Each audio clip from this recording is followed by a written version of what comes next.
Hey everyone, it's the host of All Across America, Marco Vig, jumping in for a few seconds before the show to thank y'all for listening, to let you know that I want to hear from you. Tell me what you like about the show, and send me your suggestions too. Follow us on Instagram at AllXAmerica, or visit the website, allacrossamerica.net, and you can use our contact page there.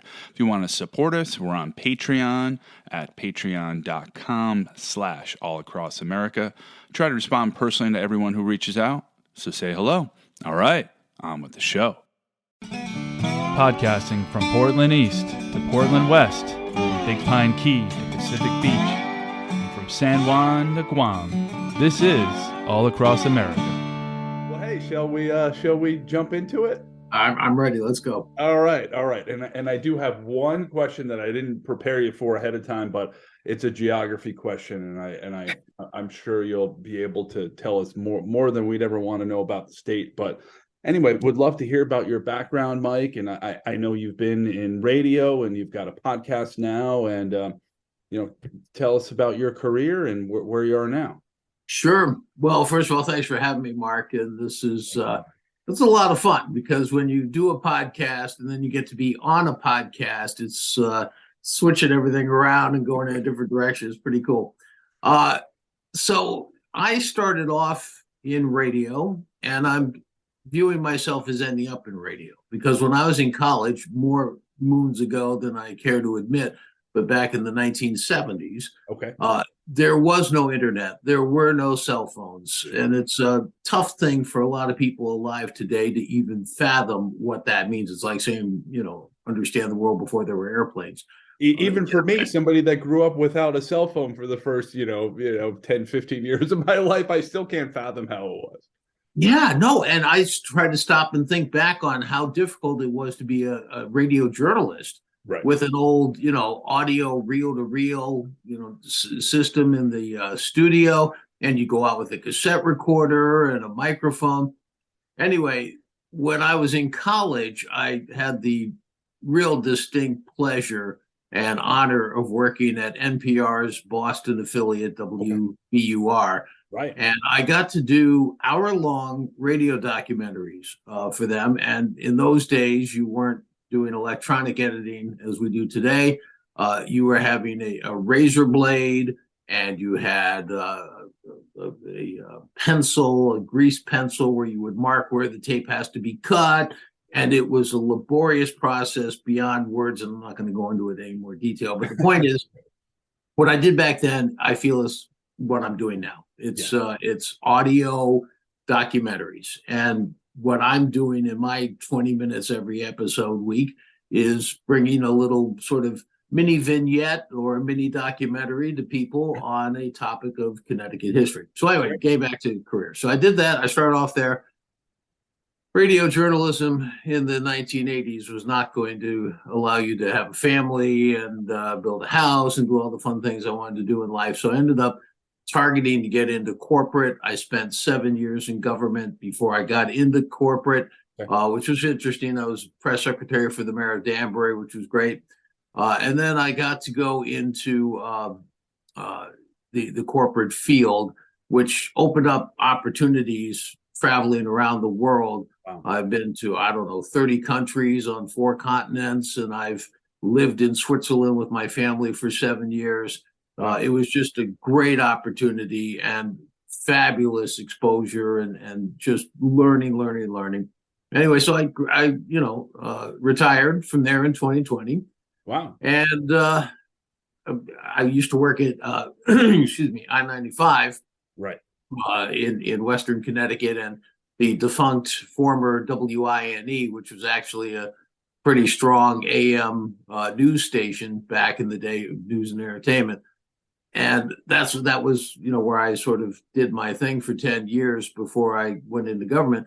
Right. And the beauty about that was I got to do everything. And I think, you've got a brother who's in network television, and he can't touch the equipment because unions won't let him. And there's certain You're 100% right. He started in Grand Junction, Colorado, fresh out of school, and it was a tiny station in city, less than 50,000 people, and they did it all. And he had such great experience that you wouldn't get in a big station. Yeah, no, I ended up for a short stint working part-time at the RKO radio network in New York City. And it was just a culture shock for me walking in and people getting mad because I was trying to record my own stuff. And they said, no, you can't touch that equipment. I said, why not? So I got a quick learning in how that works. Anyway, so getting back to, quickly wrapping up the career part, the great thing about radio, and I've always loved this about radio. I have a degree in radio or broadcast journalism, so radio and television news. And I always preferred radio because it's easier. I won't say easy, but easier to tell the story with television because you can have the pictures. With radio, you got to use your imagination. You got to create the atmosphere. You got to use sound to your, best ability and tell the story in a unique way. But I also find people have more of a sort of what I'll call a partnership with radio. Yes. You really are you're not a passive listener, you're an active listener with radio. Yes. Unless you just have it on the background while you're working. But people really listen, and people listen to podcasts. They listen while they go walking around and doing things, and sometimes in the car. And so it's the same sort of thing. I love it. To me, it's magical. Yeah. And, you mentioned the imagination thing, both on the part of you making the production, but also on the listener. I remember my great uncle saying that he found the scary radio program so much scarier than a picture film, because the film was the director's vision of what they thought was scary.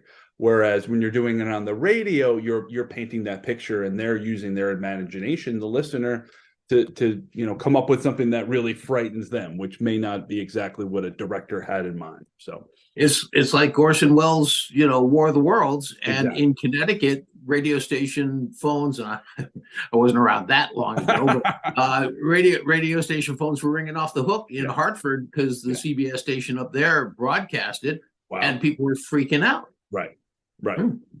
And had you shown a film, it would have been, silly little green men that wouldn't have fooled anybody. Exactly. Particularly in those days. Exactly.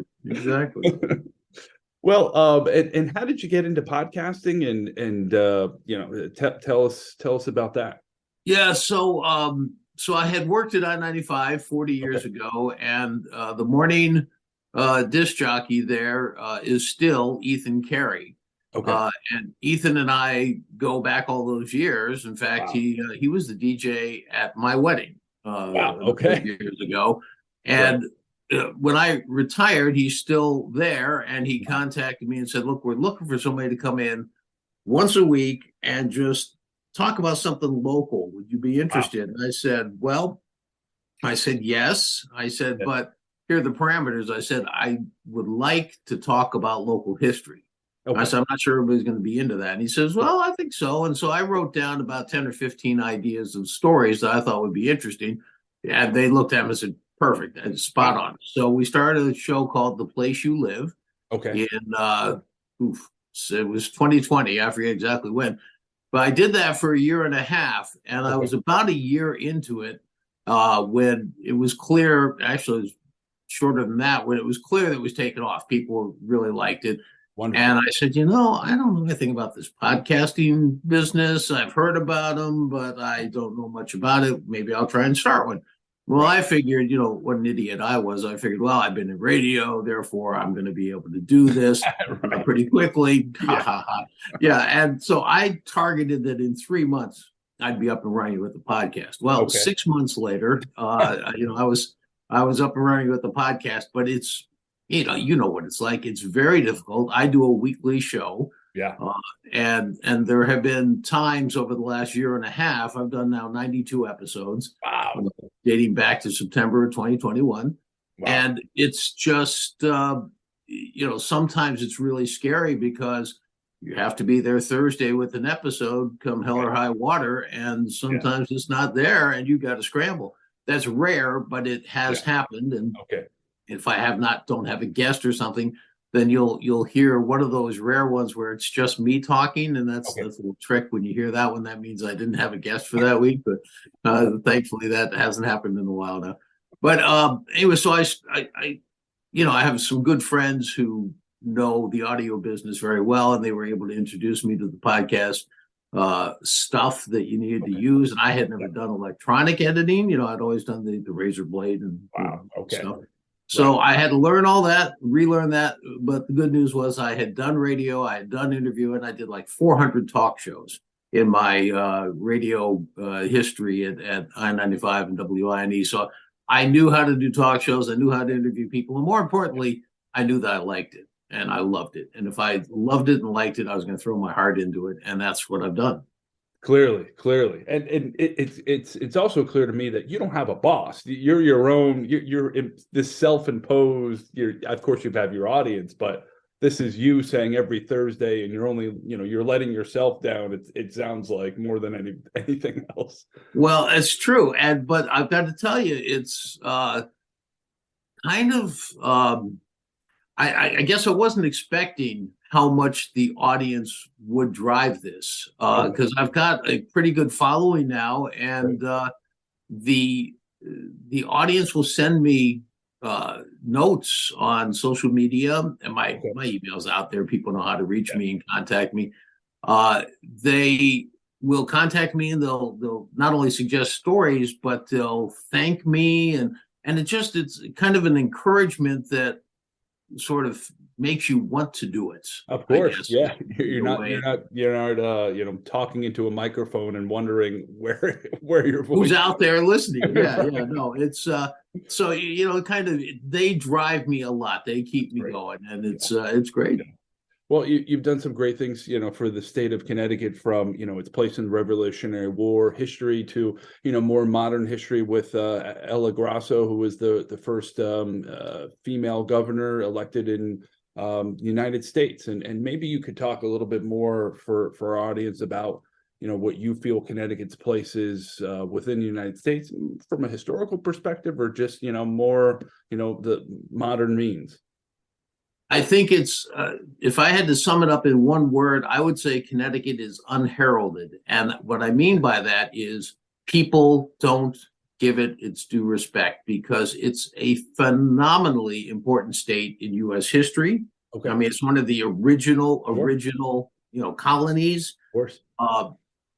When you look at the number of inventions that were created here, when you look at its role in the Revolutionary War, which was, of course, critical, and Connecticut was the only state that where a governor supported the Patriots. The rest of them, they didn't. And when you look at that, and I like to look at Connecticut. I mean, Connecticut's got everything, and I kind of draw a parallel. I lived for a couple of years in New Jersey when I started my corporate career, and people always diss Jersey. They say, "Oh, you're driving through on I-95, and that's Jersey." Well, yeah, that's how a lot of people go through New Jersey, and I get it. But if you've never seen the shore, the Jersey Shore, if you've never been out west and in the Northwest Hills of New Jersey, which are stunningly gorgeous, through there, you've missed it. And the Pine Barren Forest. I mean, there's just so many great parts of New Jersey.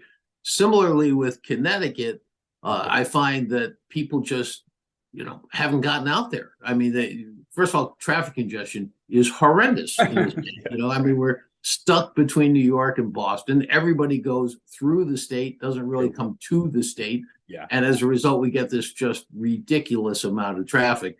But having said that, if you go to the Northwest Hills of Connecticut in Litchfield County, it's God's country up there. It's gorgeous. The Appalachian Trail goes through Kent, Connecticut. It's got some scenic highways. We've got two national scenic roadways. One is the Merritt Parkway from the Greenwich Line to Milford. And the second one, which very few people I find have been on, is Route 169 out in eastern Connecticut. It goes north-south and essentially goes, I would say, from Norwich up to about Thompson in the northeast corner. Okay. And I got to tell you, I go on 169, and there are times when you couldn't tell me that I'm not in the 1700s.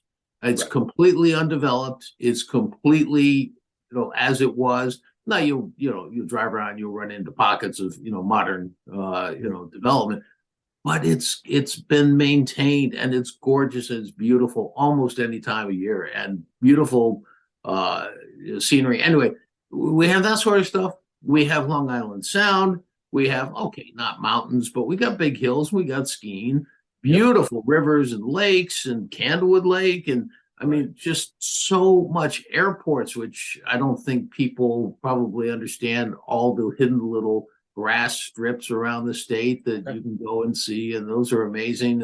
And then the industry, which has led to, so many inventions here that, are no longer. I mean, the clock industry was started here, and the hatting industry and the brass industry, and then just go on and on and on.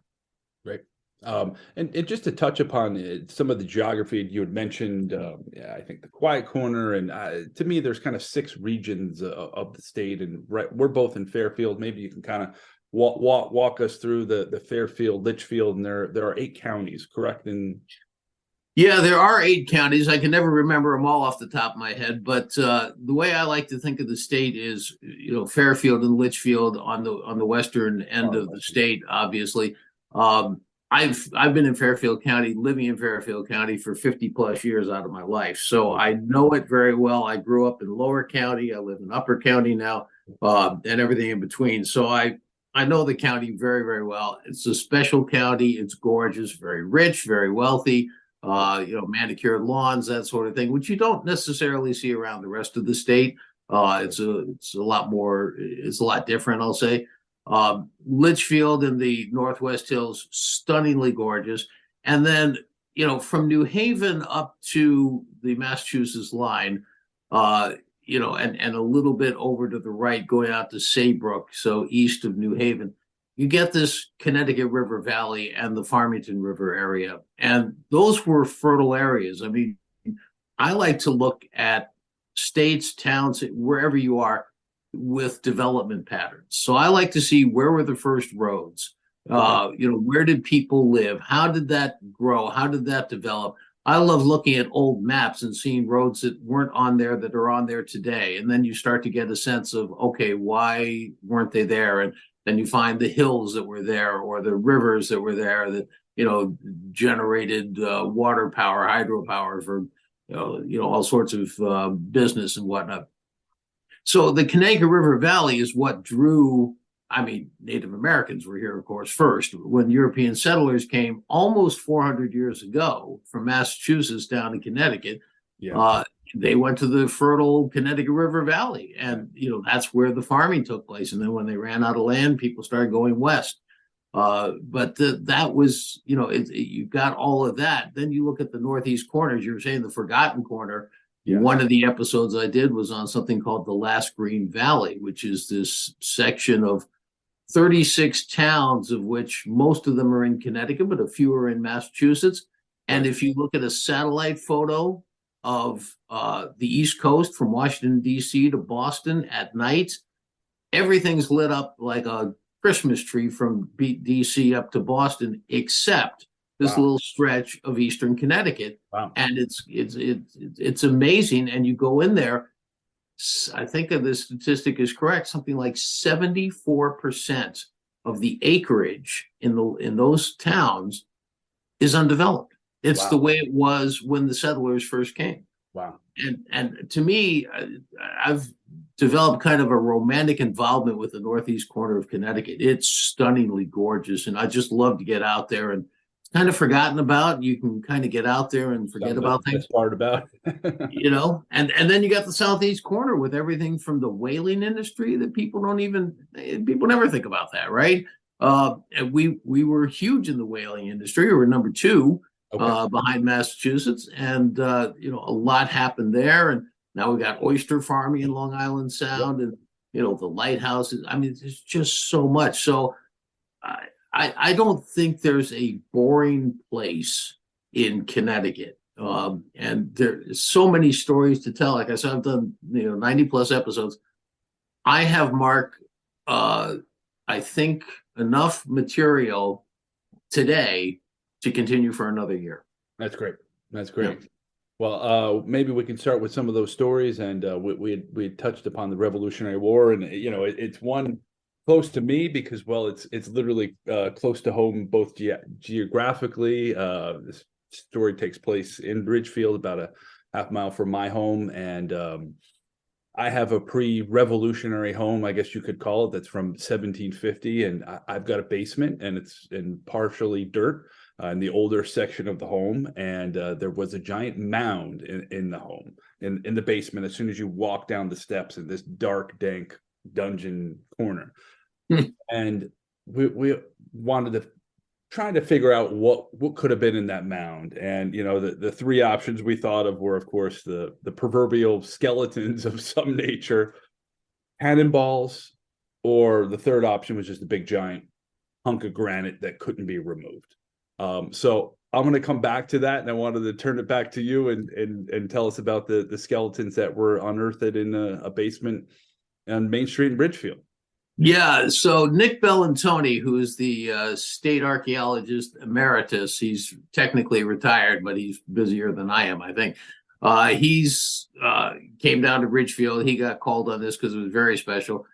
At first, you're trying to just level your basement. It's a dirt basement, and this poor homeowner, as he's doing this, finds a bone and says, And so he stops and calls the police department, which was the right thing to do. The police have to come over, and until you can rule it out, is this a crime scene? Right. And, did somebody get, buried there, killed and whatnot? There are ways that you can fairly quickly do a field test on the age of a bone, and they called in the state archaeologists because they said this is not a recent thing. And so they started unearthing, and one turned into two, turned into three, and I believe I think they have identified 4 skeletons. Wow. That were in essentially a mass grave. Okay. And they're 90% certain that these were British soldiers from the Battle of Ridgefield in 1777. Wow. And, it makes sense because, you live in Ridgefield, so you know it, but people who do not live in Ridgefield, Connecticut, don't know that on one of the British, forays during the Revolutionary War, they came in to take out the supply depot, which was in Danbury, and on their way back to their ships off of Westport, Connecticut, they had to go through Ridgefield, and the Patriots put up a fight. And so you had 2,000 British soldiers, you had 700 Patriot soldiers, and they fought on Main Street in Ridgefield, Route 35, for those who want to Google it. And Benedict Arnold fought in this battle, which was just amazing. And what ended up happening was, I think there were 30 British soldiers killed in that battle. And I don't have an exact number of Patriot soldiers, but there were a few of them too. Okay.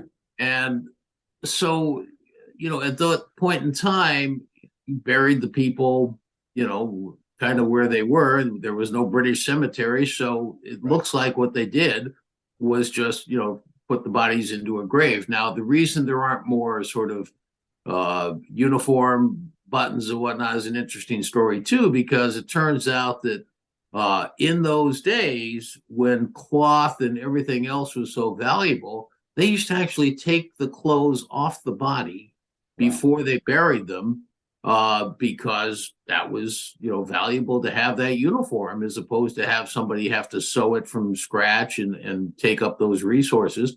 They would just do that. And if they had a rifle or a musket or a bayonet, wouldn't bury that. They would take that too.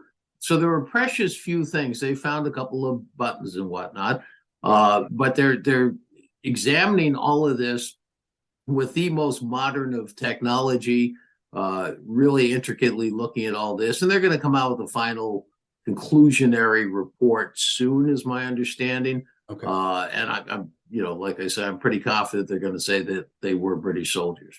Wow. All right. Well, so I don't know what's going on with the mound in your house, but there are cannonballs. No, seriously, there are cannonballs all over Ridgefield still, because during that battle, the British shot off a lot of cannonballs. Oh yeah, the Keeler Tavern has one in one of the posts that you can view on a tour. It's embedded Exactly. in the post from almost 300 years ago.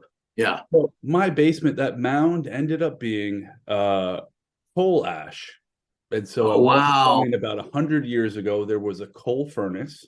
There was a cement pad that went with it. And instead of shoveling the coal ash into some sort of receptacle to remove, they just shoved it into the corner. Oh, It wow. was nasty, nasty stuff. And I was the one who cleaned it out. So, and it is definitely an environmental hazard to take it from me. You don't want to be messing with coal ash. So, Wow. none of the above. But continuing on the theme of the Revolutionary War, I wanted to talk about the treasure of East Granby. Yeah. I mean, not only is it a fascinating story, but it seems like it's still there. Yeah. And I mean, and you've got the Titanic and other, of course, treasures throughout the ages that people have spent untold amounts of money and time trying to capture. And here we are in East Granby, where there could be something really big. So there are two Revolutionary War treasure stories. The East Granby one is enticing because, assuming it's true, there are $2.5 million of gold coins with George Washington's face minted on them by the French back in the 1700s to Okay. help finance the war in the U.S. There Two are a and a half lot of million dollars back today's then. money back Back then. then. Yeah, Wow. that's what I'm saying. So there it would be worth an untold for you can't even calculate it because Right. yeah, you could do the inflation, which is 78 million. But anybody knows if you ever found that, it'd be worth so much more than that. It's silly, but it's intriguing because there apparently was this letter that one of the guys who supposedly stole it wrote to his mom after fleeing the country because he got arrested for some unrelated offense and escaped prison and got on a boat, got to England, and then wrote his mother back in East Granby and said, yeah, here's where it is. And so everybody says it's on the east banks of the East Salmon Brook in East Granby, Connecticut. A lot of easts in there, but that's where it was supposed to be.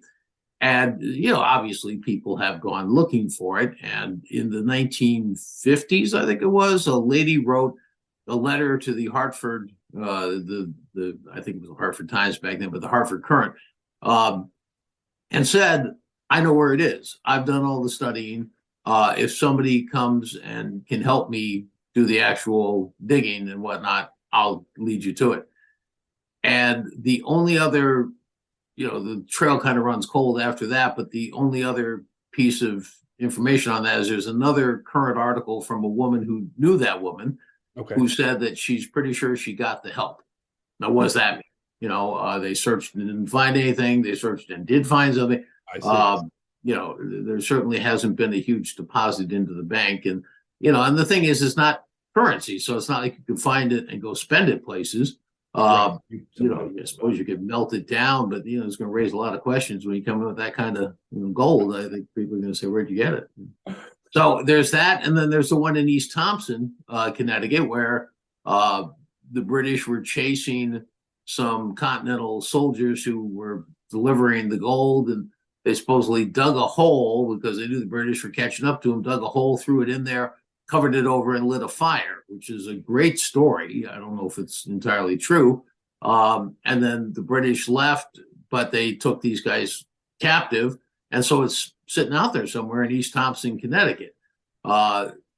Who knows? It could be. I mean, the major road from Boston to Hartford went right through East Thompson.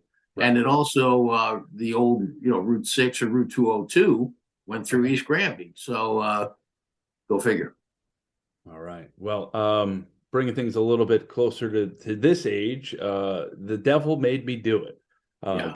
Can you tell us about that story? And you were portrayed in, I guess, the Hollywood film, and wanted to hear the backstory and all of that.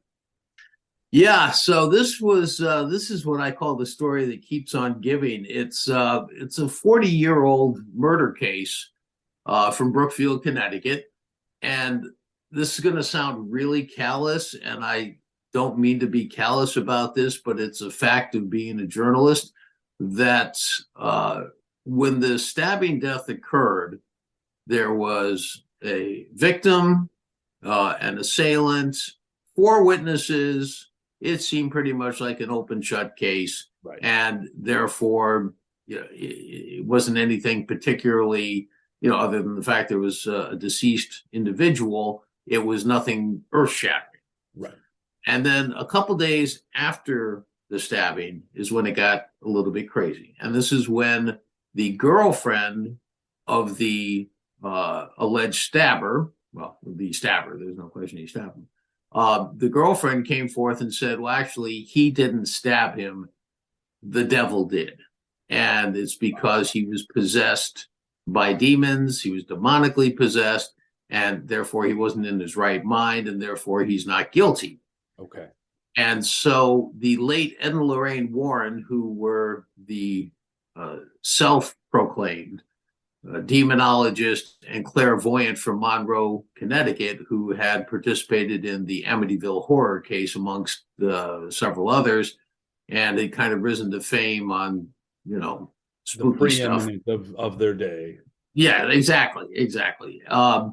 They get involved, and this is before.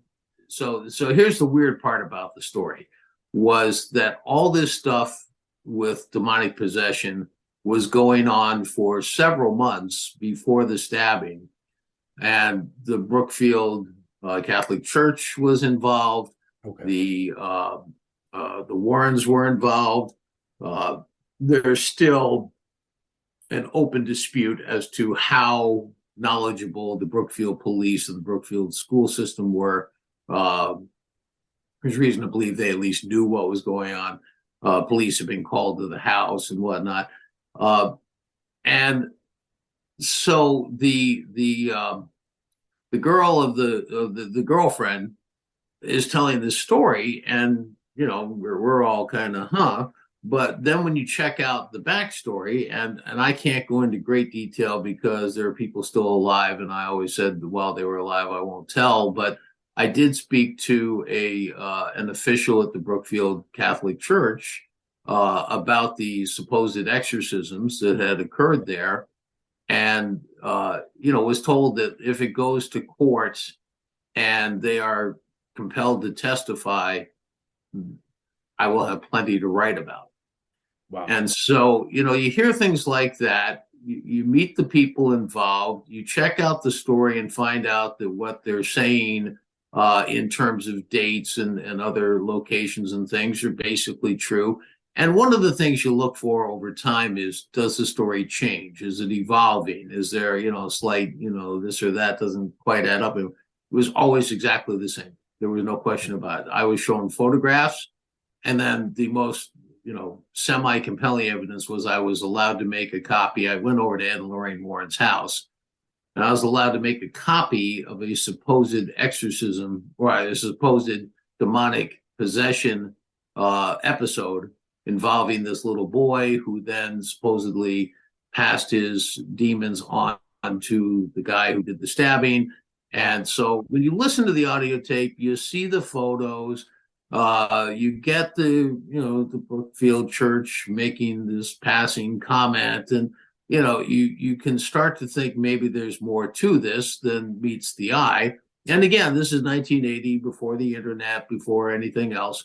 And it was right after The Exorcist had come out as a movie. So it was, timing was, of course, perfect. There were a lot of skeptics, and there were a lot of people who were like, what is this? And it kind of split the town, which was kind of interesting. Anyway, so I covered that story. The stabbing occurred less than a mile from our newsroom. Wow. I met with all the principals in the story. At a radio station at that point? Yeah, I was the news director at I-95 and WINE. We aired the audio tape, which some people were upset about that, and some people called up saying, when are you going to play it again? So it was cut both ways. Yeah. I then, long story short, so we went to court, and it was going to be the first time in U.S. legal history that demonic possession was going to be introduced as a legal defense in a murder case. And the judge threw it out, said, not in my courtroom, basically. And so and there's no real basis for it in U.S. law. And they had tried to connect it to a British law possibility and tried to sort of shoehorn it in the U.S., and that didn't work. Anyway, so that ended. And then next thing you know, I'm getting a call from Dick Clark's screenwriter. And he said, we're going to do a movie, made for TV movie for NBC, which in the day, in the 1980s, NBC used to air on Channel 4, at least out of New York, the NBC movie of the week. It was, every week they did a special movie at 9 p.m. And this was going to be the movie.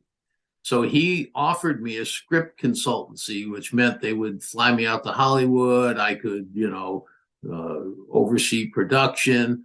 And anybody who's ever worked at a radio station knows there's no way I could take that kind of time off. And, we didn't have a staff fill in. And and plus I didn't want to do it because they wanted me to divulge all of the sources I had. And beyond the priest, I had some police stuff that, things I could not talk about in any way, the way they wanted me to talk about it. So I did not go out.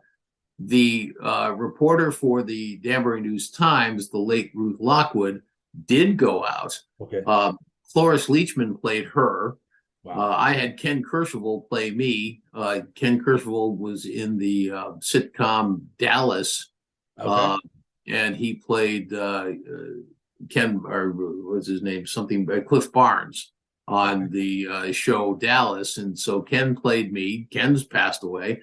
But the guy who played Arnie Johnson, who was the guy who was, did the stabbing, was a young up and coming actor who was one of his very first movies, a guy named Kevin Bacon. Wow. So okay. He played Arnie, and there was, Andy Griffith was in the movie. Okay. He played Ed Warren.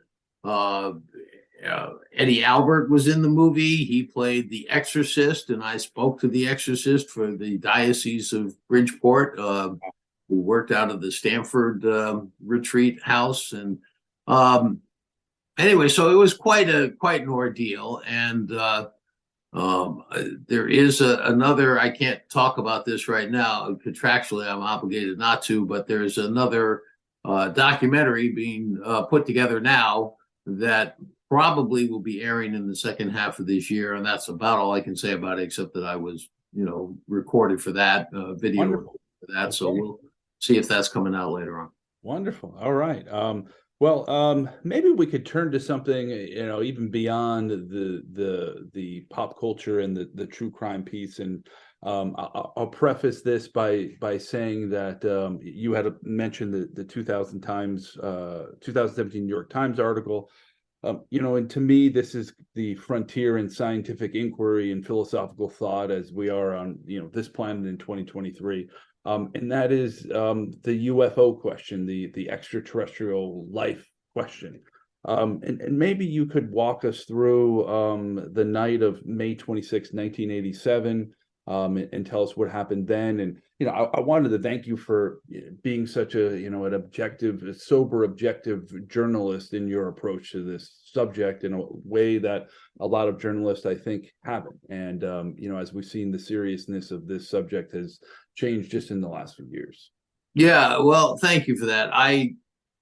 Listen, you can argue it both ways. I think it's getting harder and harder to argue that there aren't UFOs. I mean, I think there probably are. And, whether they're little green men or not, I, haven't seen them myself yet, but I know people who claim that they do exist. Either way, what happened here was concerning from the following perspective. The official explanation of what was spotted in the sky by literally dozens and probably hundreds of people in the greater Danbury area back in 1986 was a very slow-moving series of lights that nobody heard any engines, nobody heard any sound. The lights sometimes changed some colors. it was going too slow to be an aircraft that we are familiar with. And it was, people were pulling over on I-84 and 684 and, all over the area. We got phone calls at our radio station. I personally did not see it, but I got calls from people who were damn near hysterical. I mean, they were so worried about it. And what the official explanation was, that it was ultralights out of Stormville Airport in New York State. So if you drive 84 out to that beautiful spot where you get this glorious view looking out to the west over the Hudson River, it's right about where the state police barracks is, and I guess there's a rest area there as you go 84 west. And so if you start to go down that hill toward the Taconic, over on your right is Stormville Airport. And it's a very tiny little airport, and it's unregulated. So meaning if you wanted to sneak some, ultralight on there, could you? It's totally illegal. It's FAA sanctions. If you do that, could somebody have done it? Well, to me, you can do an ultralight out of your backyard too. I mean, you don't have to go to Stormville Airport to do it. But supposedly there were 2 or 3 hobbyists who got together and tried to pull their units, flying together with these lights and scare the heck out of people. That's what they said. Nobody was ever arrested. No names were ever reported. And to me, if this was such an open shut case, from the police department perspective, somebody should have said that. And there was never anything like that. And there was one particular gentleman in Newtown who was a commercial aircraft pilot of 30 years who stood in his backyard with a set of binoculars and watched the thing for somewhere between 5 and 10 minutes and said, there's no way this was a craft that we know, and it was not an ultralight. He said there's no way that those were 1, 2, or 3 ultralights. And so, what do you make of that? I don't know what you make of it. I think that it was certainly of concern. It was not the only time that these lights in this figure, in this particular configuration, were seen in the 1980s in Western Connecticut. And I think that's what led some people to say, yeah, it's those same people out of Stormville, because every so often, these lights would appear. Again, having been in journalism, knowing full well how the police handle things like this, if they're, because there was a lot of concern, a lot of reporting about it at the time. If they had anything definitive, they would have announced it. They would have reported it. They did not have anything definitive. They just said, yeah, that's what we think it is, or we checked it out and that's what we're told it is. Well, then why wouldn't you arrest somebody? I mean, it's illegal to do that.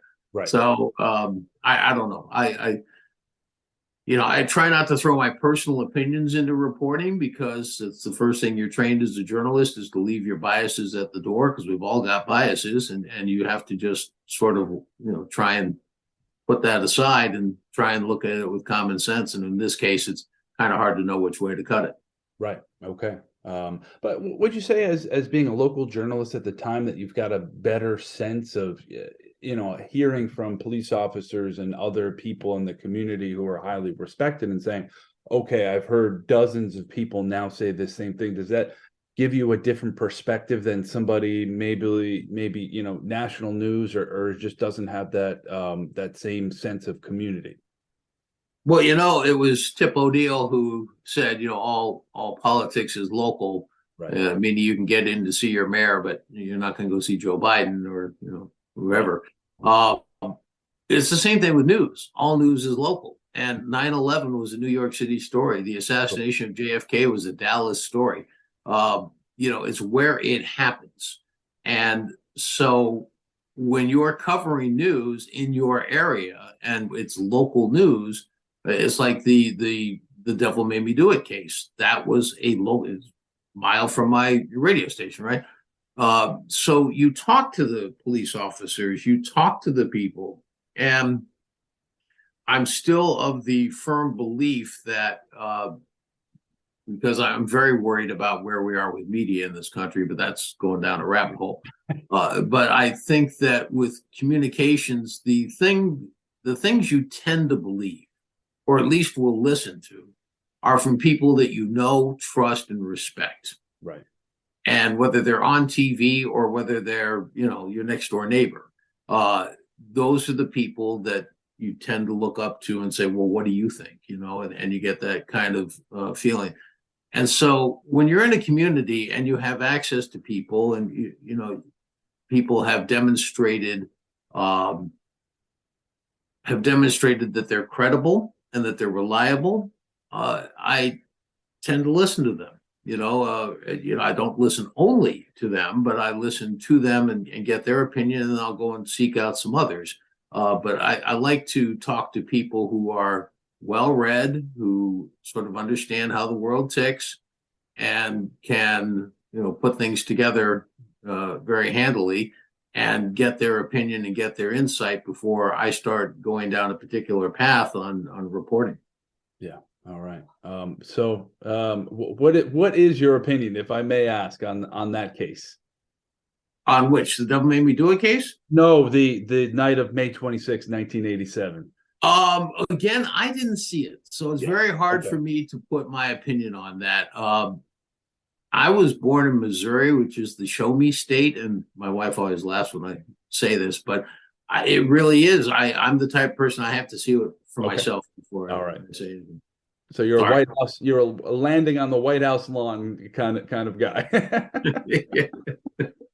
So couple more before we turn to some of your favorites. But growing up in Westchester County, immediately over the Fairfield County line, the state line, I heard stories growing up of the Leatherman, and maybe you could tell a little bit about him and his character and his path and his journey, and yeah.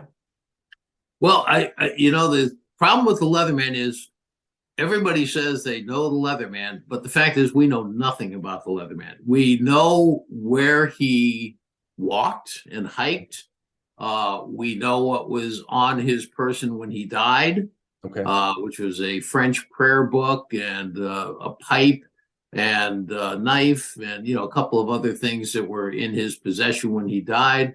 We know where most of the caves were that he lived in as he, went around the state. Basically, what we know is that in the 1800s, back when there were what we used to call hobos in this country, which would be essentially unemployed males who were down on their luck, some of them drinking, some of them just unemployed, and some of them homeless. And they would roam from town to town, and they would steal a lot of times, or they would panhandle, and people got sick and tired of them, and they used to pass laws that said, it's illegal to be in this town doing this, or the state finally passed a law that said, if that person is in your town for more than 30 days, you have to use your social services budget to help them. So they would go chase him out at 29 days, push him into another. No, seriously, this is what they used to do. It was horrible.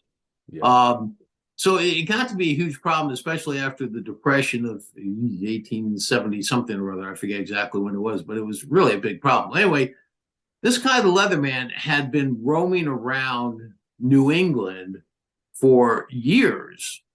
And he had been spotted many times, and it was, not necessarily a big deal to see him, but not as many people knew of him as would later know of him, because he used to hike from, say, Connecticut up through Massachusetts, Vermont, into Canada, sometimes New York State, but he always seemed to go back to Canada a couple times. And then all of a sudden, 6 years before he died, for reasons that are, still a mystery, he started doing a circuitous route around Connecticut and New York State that would take, and I'm going to probably screw up these numbers, but I think it was like every 34 days or every 32 days, he would go this several 100-mile route. Wow. And it got to the point where it was so much like clockwork that a gentleman in Bristol, Connecticut, again in the 1800s, spotted him and spotted him again and spotted him again and said, you know what? I see this guy all the time. He just walks through. And the reason he was so noticeable was he wore an outfit made up entirely of leather. And it turns out that it was a uniform he made himself. He would go to, back in the day, there was rawhide shops around Connecticut, and, horses were a big deal. There were no cars. So you could get leather around, and he, people would throw out old leather boots or old pieces of leather. He'd pick them up and he'd stitch them together. And he made a set of pants, a jacket, a hat, basically a satchel that he would carry around, and a few other items. And he was so easy to see that this guy in Bristol finally started tracking when he showed up, and he kept a record of it. And I think he did this for about 9 months. And the guy kept showing up at regular intervals of every 32 days. Okay. And he would walk the same places. He'd go over to the post office. He always picked up if there's any money on the ground, somebody drops a penny or something, he'd pick it up. Sometimes people would give him some food. So he followed him. And he got on his horse and actually followed this guy for a little bit and sort of found where he was. And when he went to certain towns, he would find the guy who was following him, would find somebody else in the town, and then started communicating with them by letter, exchanging information on when the guy passed through, what he did, who he saw. And he got this little network of people in this loop. And so they were able to kind of determine where this guy was going. Well, it became a cause célèbre that when he showed up into town, sometimes teachers would give students, time out from the school to go out and, and they would stand in a line and they would put their hands out with like a sandwich, half a sandwich or an apple or something. And if the leather man took the food from your hand, it was considered to be an honor. It was just amazing. But he stunk because leather does that. Although he was apparently very clean. He used to the caves, and you can still go to the caves where he used to hang out. There's a couple of them that are on public property today. And he used to have gardens. He used to store food as Native Americans did. And in the great effort to identify this guy, one person who turned out to be a complete charlatan from Waterbury and Danbury, actually, or Woodbury and Danbury, was actually in the journalism field. And back in those days, you could write an article under an assumed name and get it published. And that's what he did, and claimed that this Leatherman was a gentleman from France who, too long of a story, but had run into big issues in France. And he had been with a very prominent family, and he had caused the family to lose all his money. And so he came over distraught to the United States and was just wandering around, and he had gone crazy in France. He didn't in fact speak French, very little English. And the best, I think, guess is this guy who just made it his life's work in his later years to study the Leatherman. His premise, and this guy has just passed away, unfortunately, from Cheshire, but his best guess was that his parents, the Leatherman's parents, were a Canadian woodsman, a lumberjack, and that his mother was an Indian squaw. Okay. And that he had all of the skill sets of Native Americans in terms of how to raise food, store food, do all those tricks of the trade. And he also knew all the outdoor woodsy stuff that that a lumberjack would know. So this is kind of piecing things together. And why would he go back to Canada, except maybe that's where his parents were. And then when his father died, maybe he just lost it and started going in this circuitous route. It's hard to know, but there are reasons to believe he was OCD as well, at least toward the end of his life, and how his pipes were all arranged exactly the same way at every cave, and just little hints like that. But it's really hard to put the guy together, unfortunately, or fortunately, depending on how you look at it. It's kind of a neat story to be able to tell. It sure is. I mean, and it's amazing to think about 150 plus years ago, and that's probably the most famous person of his era. We consider a hobo, and there were very prominent people of the day that are largely forgotten about, and the Leatherman remains. Exactly. So turning to rivers, and this one is an important one, given just the great spans of rivers within the state, but also how Connecticut state policy and river cleanup influence the Clean Water Act federally. And you were involved with that, I understand. At some point, yes, or at least I worked for an organization that was instrumental in passing the Clean Water Act in 1972. Well, I think that's so cool. Rivers were not the first landfill for settlers, but they were early landfills, because the old saying was not just out of sight, out of mind, but the solution to pollution is dilution.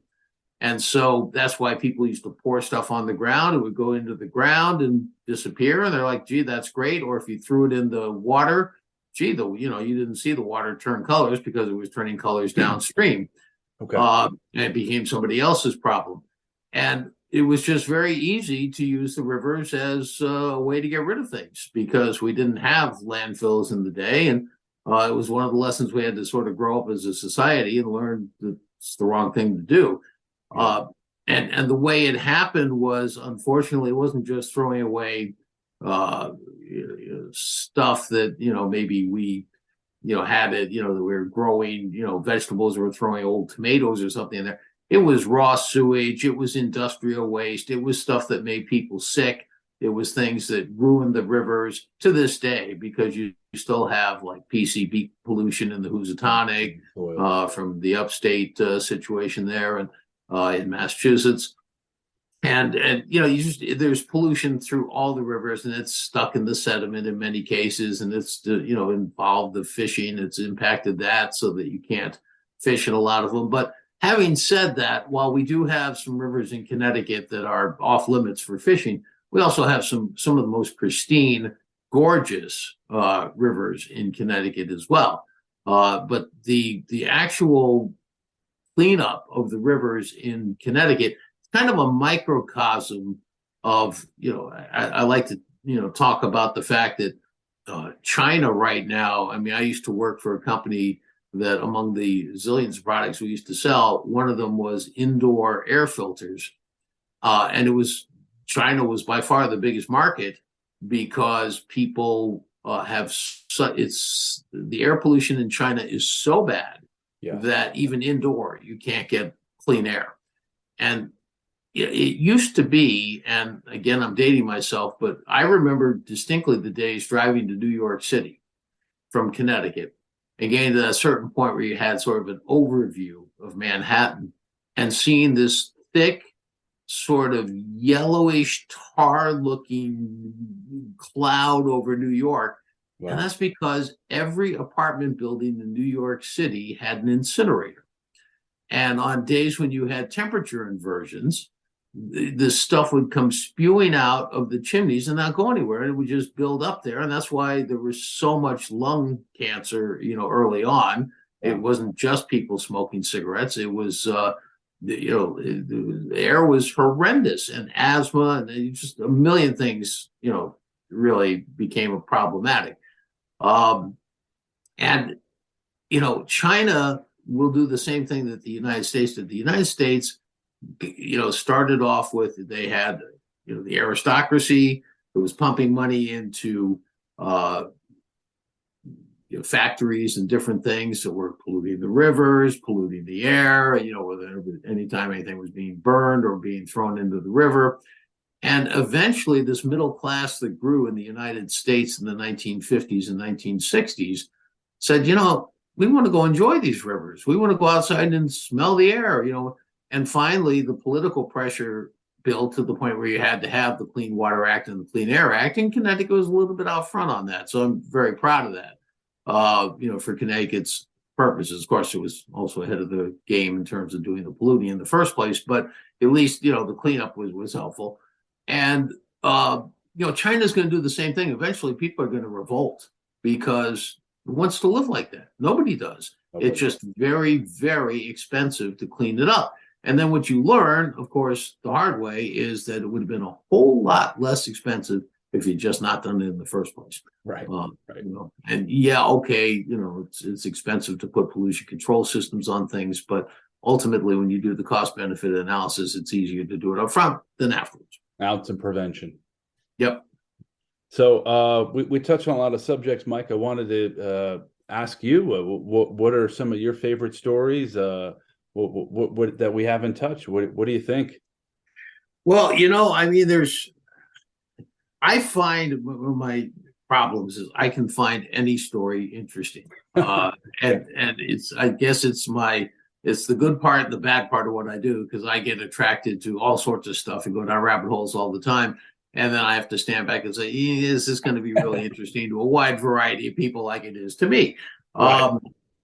But I think every story has an interesting angle to it, and I guess there's a couple sort of broad areas, I guess I would start with. One of the things, and I mentioned this earlier, is how the state of Connecticut developed. So I get very interested in finding the old original dirt turnpikes. In fact, this is one of my upcoming episodes, is the original 100 turnpikes in the state of Connecticut. And everything from where they were, why they went to those locations, the stone mile markers that were there. I mean, today we drive along, right? And you see these, Danbury, 12 miles, or, Hartford, 40 miles. And you have these little signs. Sometimes they're electronic, 8 miles to, Interstate 91, 8 minutes, 8 miles or something like that. So you have all these great signs. Back in the day, you didn't have any of that, of course. And so they brought a concept over from England, as most things did.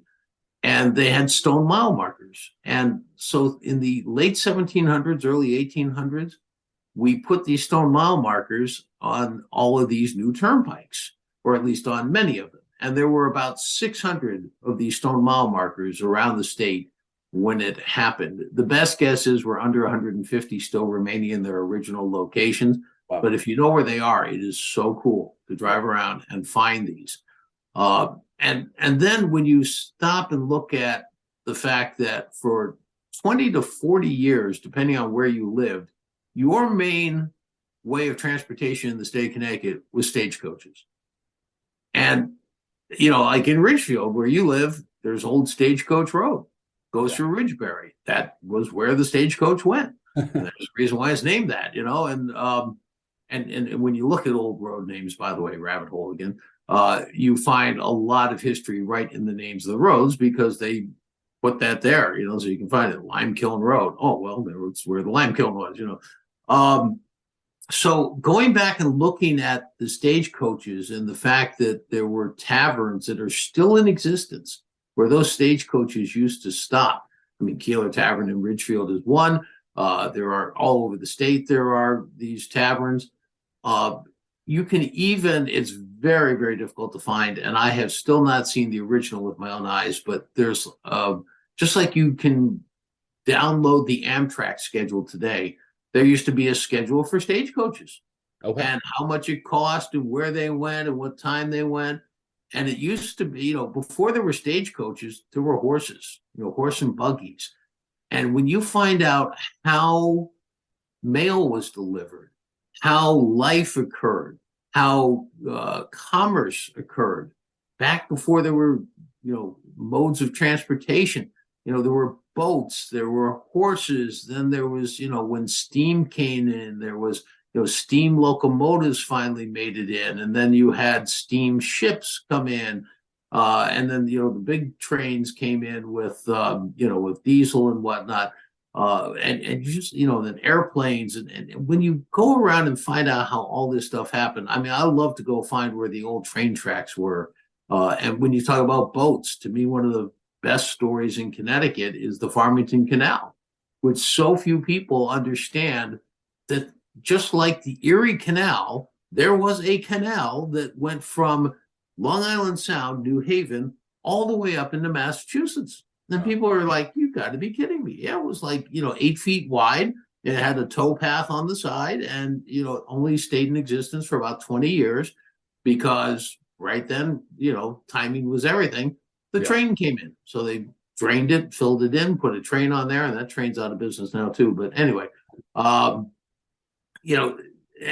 then, just sort of following how roads developed. And when you look at, for example, when the Pony Express, which everybody thinks of that as being out west, the first Pony Express was the Connecticut Second Light Dragoons, who carried mail for George Washington from Newburgh, New York, across the ferry to Beacon, rode across what is today I-84, but was a trail back then, and rode out to Lebanon, Connecticut, where Governor Trumbull's house was, and they would exchange letters that way. And that was the original Pony Express. It used to take 8 days to deliver a letter from New York City to Boston. And that was, a guy going really fast and changing horses. And, they had a little routine worked out. When the train got there, when they got the final express, they got there in 12 hours. Well, imagine what that did. And, you start thinking about, the whole reason that train lines were profitable at first was because they had the contract from the U.S. mail system. Wow. So all the mail was delivered by trains. Well, then came along airplanes, and the trains stole it from the stagecoaches because that's how the stagecoaches made money, was they were delivering mail because that's what you needed to do, and people. But mail was the cash cow. Okay. So I love that, and that's why I love Northeast Connecticut so much. Is you can go back out to Route 169 and the northeast corner of Connecticut and really get a sense for what it was like back then.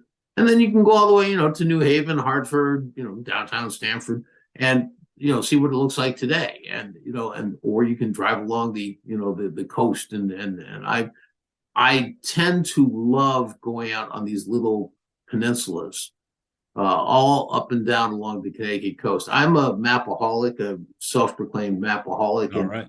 So I use Google Maps all the time. Are you a Galorme fan? The Atlas and Gazetteers, the paper? I have seen that. I don't use it a lot. I've got to be careful because I can get locked and loaded on all these things. But if you go with Google Maps and just go along the southern border of Connecticut and look at and zoom in and start to see what's there, there are unbelievable stories to be told. And what some people have. There's a Stonehenge in Guilford, I think it is. Okay. Guilford, or the town just east of New Haven. It's not East Haven, but the one after that, Guilford. Right. Yeah. Anyway, so, but there's a guy who's built Stonehenge on his property, and it's one of those things. Anyway, I love doing that. And the other thing I love doing, I do presentations on the side. So I go throughout the state of Connecticut doing face-to-face presentations, which I love because, you mentioned earlier, you're sitting behind a microphone and wondering who's listening, and there's no interaction. It's all one way. When you go out, people who show up, first of all, are enthused about local history. And number two, they love to share their stories, which I love to hear. And it's a great time. So I do that a lot. And if I can put in a quick plug, it's www.amazingtalesct.com. That's my website where you can find all my episodes and where I'm going to be talking. But I love doing that. For me, it's a hugely important part of what I do is getting out and talking to people and meeting people, because that's really at the end of the day what it's all about. Wonderful. Well, you've got the podcast, amazingtalesct.com, and I guess wherever you get your podcasts as well. And any upcoming episodes that you're excited about? What's in the hopper? Yeah, I've got Two, I guess, that I would mention right off the top of my head, there's a gentleman named Gorman Bouchard. And if you're not familiar with him, he's a great filmmaker, Waterbury native. Okay. He did the original Friends with Benefits movie. Okay. And he's done a whole bunch. And he runs the New Haven Film Documentary Festival every year, which gets over 100 films every year. I mean, it's just remarkable what he does. He is doing a documentary on a story that I find fascinating. Powder Ridge ski area in Middlefield or Middletown, I forget which middle it is, just east of the Connecticut River. The Powder Ridge ski area was going to be, back in the 70s, the Woodstock of Connecticut. And they had unbelievable, top-notch. Fleetwood Mac was going to be there, Janis Joplin, a bunch of really big names. And about, I don't know, a week before the concert, the town went to court and got an injunction to stop it. And the guy who was running the show didn't really let on that the injunction was there, and said, well, it may change and blah, blah. So people showed up anyway, and they ended up with like 30,000 people in the Powder Ridge ski area, and overran the town, and a lot of them stayed for a week, and it was just this big party in Connecticut. So I'm doing one with him. And then the other one I probably would be interested to talk about is, I think we all know Rochambeau. He was the French general who helped America win its independence, and they marched from, they landed in Newport, Rhode Island, and marched right through Connecticut and all the way down to Yorktown, Virginia, and beat the British in the final battle of the Revolutionary War. Rochambeau's descendant, his great-great-great-great-great-great-great-grandson, that's 7, is Raphael de Gouberville. And I just interviewed him, and he will be my 100th episode. Excellent. Coming up later this. Is he living in Connecticut, or? No, he's working in New York City. He's in the finance field, but he's over here for a few years, and had some connections and got him on the show. So I'm pretty excited about that. And so he lives full time in France, or he is from? Yeah, in fact, his ancestral home, where his parents still live, is 500 years old, and it is the house that Rochambeau lived in. Wow. Okay. Yeah. Very, very cool stuff. Very, very excellent. Cool. Well, and you said you've got new episodes every Thursday. Every Thursday. Yeah. I drop them, Wednesday night before. So anybody who actually subscribes, and that's at podbean.com, but, you can do that, and it will automatically show up on your phone, or you can do it on Spotify or Google, anywhere you get podcasts. I mean, it's all over the place. Places I didn't even put it, so I'm not sure how they got it. Well, Mike, congratulations on your 100th episode upcoming, and pleasure to have you here for number 13. So thank you.